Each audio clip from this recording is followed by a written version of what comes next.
Why are you upset? Because I didn't allow you to cheat on your wife?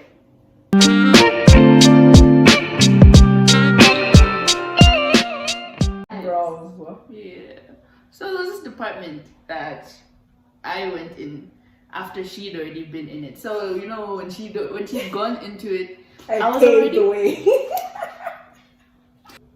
I went into this department and she told me, "Oh, it was great. It was Yes, really that was nice. literally it was my one of favorite, the best, if yeah, not the best, yeah, of rotation. Like it was actually, a great team. Very possibly my favorite. I'm telling you, it's up there. Yeah, it was a great team. Like every single person, like they had their shortcomings personally, but overall when it came to work, you're learning, you're hands on, you're like, and everybody was just like friendly. Like, oh my god, I miss them. I miss them. Like it was so good that we literally went out as a group of team. Like that's how excellent of a team. We were part of the team. Students. After we left, like that was it. Usually students don't even get invited to this type of like meeting, and they asked us to be a part of that. And we weren't even at the team at that time. We had already, left to another one. We were like, come join us. And just like that. It was great. They're just lovely people. Anyway, so we go into this department and she told me like, oh just like the great one, stick with this one. Well, maybe one of them was a bit weird. I don't know. He's her friend. Come to think of it, that's another story. We're not even going to go into that. But anyway, I didn't right? Did you consider him when you say they're great people? He is not included. No, but he's a great teacher. So, I go into this department and she tells me, oh, stick with this doctor, he's really good, but all the others are great too, but no. So I go in there and I'm really like sticking to this one guy. Oh, not really. It was a meeting when on my first day. And everyone was nice and all. They introduced themselves. I introduced myself. I was like, hi, I'm the new student. Again, I was the only student there. So I was like, I'm the new student. And the consultant literally goes, we're all students here. I'm like, I already love you. Like, I already love all of you. And I feel like smart people. And it's not even like they were dumbing down. They just respect. I feel like this has a lot to do with how you even learn in a hospital. Because I felt like in departments where I did not feel that connection with the doctors, I was just not interested in learning. We're not asking for you to rub our backs exactly, and hug but us. just having that sense of like belonging like, in a community, and they actually consider a part of the team, not just like, oh, we're teaching this one. Like it makes you take more interest and be like, no, you'll be home reading because you want to be, and not just automatically judging you because you're the new student. It's like you don't know anything, or you're just I doubt you have anything new to bring to us. They just cannot accept you as you come. It's like, show us who you are. You're gonna become us. Yeah. You're gonna cancel any previous specialties you thought you wanted to do. You're gonna become this. They are so pompous, by the way. Like it is very prideful. One guy in the department literally said, like, in life there are doctors, and then there are angels, and then there's us. I'm like, okay, great, you're above the angels, that's amazing. And he meant it. Anyway, so I go into this department, everybody introduces themselves and all. And before I went into that department, she told me, oh, there's this one doctor that you're going to meet. You're going to meet Dr. So-and-so. And I'm like, okay. Man could not be ignored. His presence was the elephant in the room. And when I went in, I saw the elephant. He was a fine man. He was a fine man. By then, we didn't know that he was married. Yeah. Yeah, we didn't. I don't even think I knew when I left the department. Yeah. So we see this man and I'm just like, you can't miss this man. That's okay. Anyway, that's not the important thing. And then so the week, I think like a week goes on or so. Like the days go on and everybody's speaking, everybody's like cordial and friendly and all. And then so the Mr. Fine Man, because he was fine, I won't lie. Mr. Fine Man had another friend, a doctor friend who he was really close with, so his buddy. We were really close, like everyone in the department was close, but usually when it comes down to tasks and all, because he was also visiting from another country. Yeah, another country. That was the person he really like stuck with in many of the procedures and all of that stuff. So they were talking about life and all that stuff, and they were talking about different places they go to eat. I think food was the topic of discussion. And he goes like, so Mr. Fireman goes, oh, I know, I started mentioning like all these places and blah blah. I'm like, oh, have you gone here yet? Like and he goes like, no, I actually haven't been there. Actually, can you write me like a list of like the food places that you think are the best? And I'm like, okay, great. So that's easy for me. I just take out my phone, I write it in my notes, and I'm like, this. And I show him this. I'm like, these to me are the places that you at least have to try. And then he goes, okay, could you send me that on my WhatsApp? And I'm like, hey, man is you don't have to ask me twice. What's your number? Oh my so lord. I'm like, oh yeah, sure, I can send it to you, no problem. And so I send him, I add his number and I send it to him on WhatsApp, and he's like, oh, thank you. And that was it. That was literally the conversation on the phone. It was just send him the list and he said thank you. All the days that followed after was just normal conversation. Like He plays it up so well. Like so well. We didn't even so talk well. on phone after that. Just in the hospital, normal conversation, everything is fine. And again, I think we're still talking about like food. No, we're talking about the weekend because the weekend was coming up. Mm-hmm. And he was talking about, him and his buddy were talking about this place that they had to go to and all that. And they were like, oh, it's going to be fun. It's going to be me, this one. They mentioned other people. I had no idea who they were. And I think that's when he mentioned, or one of them said, oh, you know, you should come with us. You like food too, blah, blah. I'm like, oh my God, that would be so nice. Like, I already feel so close to you guys. I want to see you outside the hospital. I'll be so, like, we're actually friends. Yeah, so we go, oh yeah, no. So yeah, we planned that, and then I guess the same night or something, he texts and he's like, oh, so this is where we're gonna go. Buddy, Mr. Fireman texts and he's like, this is where we're gonna go. This is the time, blah, blah, blah. Can you pick me up? I'm like, okay, sure, no problem. I didn't find it weird because the man has money. So I know, like, even him asking to be picked up, it wasn't because, like, oh, you know, he's a leech or something. He's a, what's the word? Scrub? Yeah, no. So I went to his house the same evening and picked him up, and then we went to this restaurant, and I'm kind of there, you know, excited for everything to start. Like, Where's everyone else? Science! And I don't even know what excuse came, but I was like, okay, cool. Anyway, I still like, nothing weird had ever happened, not even where I can think back and say, maybe that time should have been a red flag, nothing. So I was just like, anyway, I guess it's cool. And we went, we talked so much, and then we ate a bunch of food, and it was just normal, it was just nice. And then at some point, he did start like asking like all personal questions and all that stuff, and I asked them back and all that, and he just told me about his past life mostly. He didn't really mention his current life. So I was just like, oh, okay, like at this point, we still didn't know he was married. And yeah, so we're just talking and all that, and then dinner is done and we leave, and he's like, oh yeah, he's like, play oldies or something. I think we talked about like oldies and all that, so we started playing some in the car, and he starts to sing along, and he's really like, you know, in the moment and all that stuff, and you know, I'm just kind of there, just driving almost there, and then I just noticed, and I'm like, that's my hand. The hand mic. I'm like, that's my hand, and he like for a while was just kind of like singing and stuff. It was really like. And I'm just I was just kind of like, okay, so you're still really holding my hand. Mr. Fireman.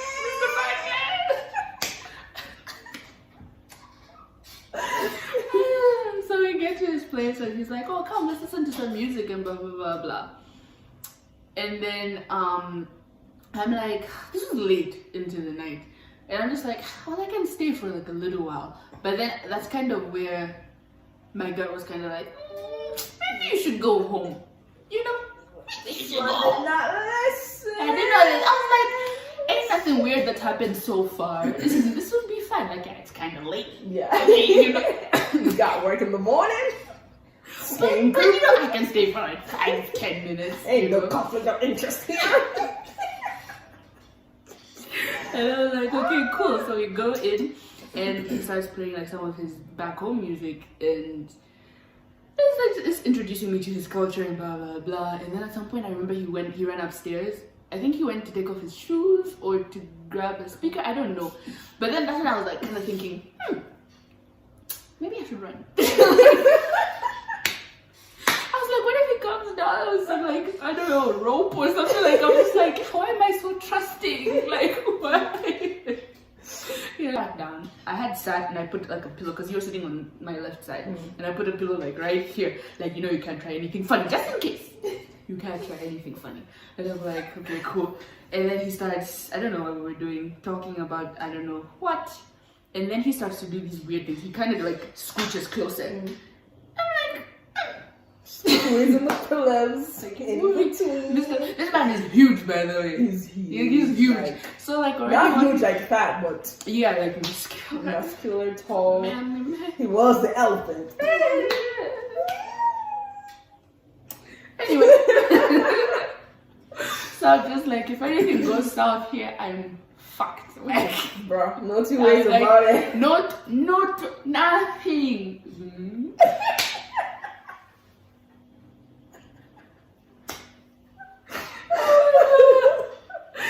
You know, I know. But anyway, so yeah, I was just like, oh, damn, this just has to end well. And then he started like grabbing me and he's like, oh, you know, let's dance and stuff, and like getting hugs and stuff, you know. I'm just like, yeah, you know that gut feeling I was talking about, I literally got nauseous, guys, and I was just thinking, if I vomit on this man's couch, I'm not even exaggerating, like it was literal nausea. I was like, if I vomit on this man's couch and I have to face the whole team like the next day, this is not gonna end well. I was just like, oh god, okay, what do we do? I don't know what I was doing. I was holding my breath. I don't know what I had to like think of, because my mind was just like shutting off at that point. I was just like, just don't vomit.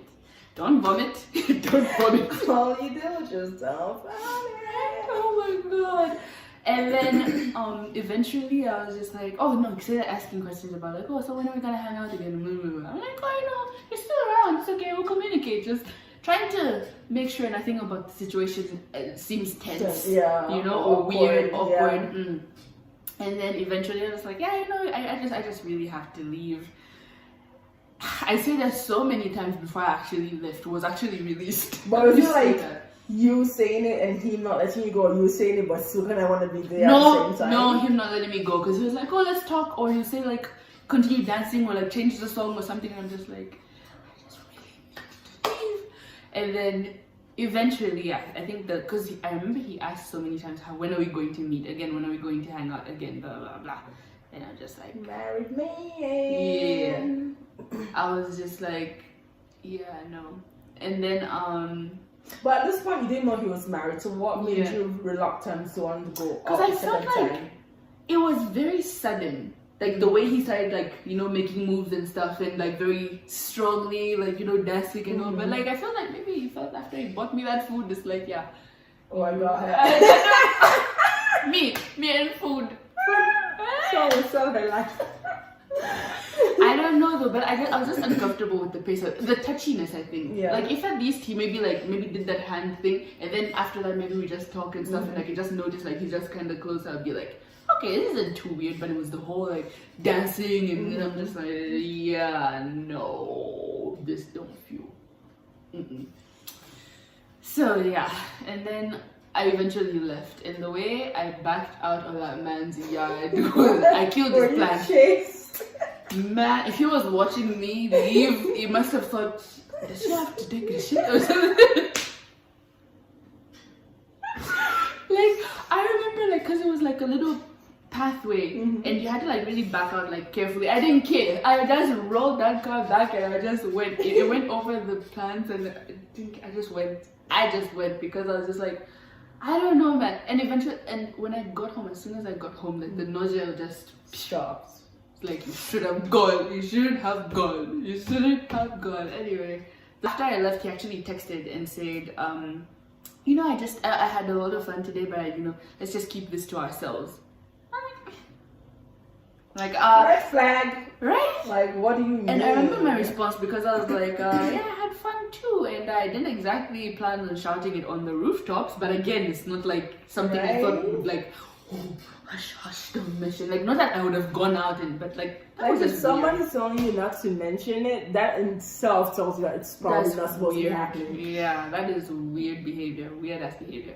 And then yeah, so the next day we were on the wards, and his buddy and I were talking about, I think, guns in the house, having guns in the house. Like, is that okay? And I remember his response was, no, I can't have guns in the house. He was just like, no, I'm against it. I don't think you should have guns in the house. And then his buddy goes, oh yeah, his mission. So let's say his wife's name is Sarah. It's not. So he goes like, oh yeah, Sarah wouldn't let you have that, huh? I was like, Who's Sarah? Sarah? Sarah? Is that Sarah with an H at the end? What is Sarah's last name? I need to know who I need to look up. Let us say that, but I was just investigate. like, my ears picked it up. Sarah. Like, that's his girlfriend or something? This man's got a girlfriend? Yeah, and then he's like, your place right? And then he goes like, oh yeah, she wouldn't be for that. I'm like, hey, so you you wouldn't accept it. Guys. He didn't accept, okay. And then he goes, and then he says, oh yeah. I'm like, oh, so you're really against, because I wanted to push more on that topic. I was like, oh, so you're really against like having guns in the house, huh? Oh, I said, so you really feel strongly about it, huh? And he goes, oh yeah, I've got 2 little kids. I can't have guns in the house. I said, 2 Sarah, 2, there's 3 people in this story now, like. Wow. That one was a shocker. Yeah, that's how I found out this man was married. And I remember, I don't know if I texted you, I went back and I said, did you know? When we started like stalking him and we found pictures of his wedding bro. and the vacation. Vacation that was a couple of weeks before I started. CNN interviews, man. This man on was CNN national television. This man's bio, the first thing I remember. This guy had a heavy profile. Because this annoyed me so much. Yeah. It irritated me so much because the first thing on his bio was believer. Mm-hmm. I'm like believer in Christ. Believer, yeah, like believer in Christ. And I'm like, and you're here. Believer in who? Men will embarrass you. Oh, that's my new slogan right now. Like, oh my God. I think I'm just done with it. Anyway, so after that, he kept asking still, like, oh, when are we gonna hang out like, again? totally ignoring the fact that you now know that he's a married man just with kids. Ignoring everything and damn, just like, when can we hang out again? When can we hang out again? And I kept dodging every single time. But I remember this one time when it was just vexing me so much. I was like, yeah, you can't keep being nice about this. Like, keep pushing. Like, why do I have to be the one to have to remind you? Like, to have to like put a pause on it. Exactly. Like, to tell you are a married like, man. Like, I shouldn't be the single person trying to tell you go take care of your family. Like, leaving tomorrow night or something like that. I'm like, short notice. If only the offer was a bit more tempting. And he goes, I'm the tempting part of the offer. And he's like, you should come see me. I'm like, why? And why should I do that? Because I told you to. Like, okay, alpha male. Like, whoa. Like, right? So it's like, okay. And then, this is a man that was about to go home to his family. And then I the night before. And, shit. And then I said, too well. I said, oh yeah, you say I'm leaving or something. So, like, you never see me again. You should come. You should, because I said so. You never see me again after this. And I'm like, oh well, you will be missed. I said, travel well. Travel safe. You will be missed. Then he goes, SMH. It was like, okay. I say, like noted. Was bruised. I was like, noted. Thanks. And he says, what good or something. That was our last conversation. This man then deleted me from his contact because after that I could not see his profile. I had his number saved when I was there, so I could still see his picture. I couldn't see it anymore. She couldn't see anything. He was blocked. Just like, well damn. I was like, okay, shit. That annoyed me so much. I won't even like it. I'm laughing about it now, but I was like, why are you upset? Because I didn't allow you to cheat on your wife? Like, right? I was that's so a good mad. question to even like, I was livid. I was so, for days on end, I was just like, I can't believe this. I was like, God, this is how this story ends. Like, I think like this is not only, just like the guys at the hospital. Like, girls do this. Because I remember, like, I have a particular friend who was also rotating at the hospital, and he would tell me the stories of how, the nurses would come up to him and be like, especially like if he was, for instance, right, if he was perhaps saying obs and guy in rotation, and the nurse would be like, I'm having a certain type of pain down there, come and examine me. A VE. Can you do a VE on vaginal examination? This is a man. It's so funny because he's Muslim and he's so pure. He's so innocent. When he tells the story, I'm just like people are very brazen. Yeah. Like, they are very bold-faced. They hold back nothing. Like, if they want that, they're gonna get it. Yeah. I'm just like, wow. Like there's The really hospital like no belongs to the self-control. street. The hospital The is in the hospital streets. is in the street.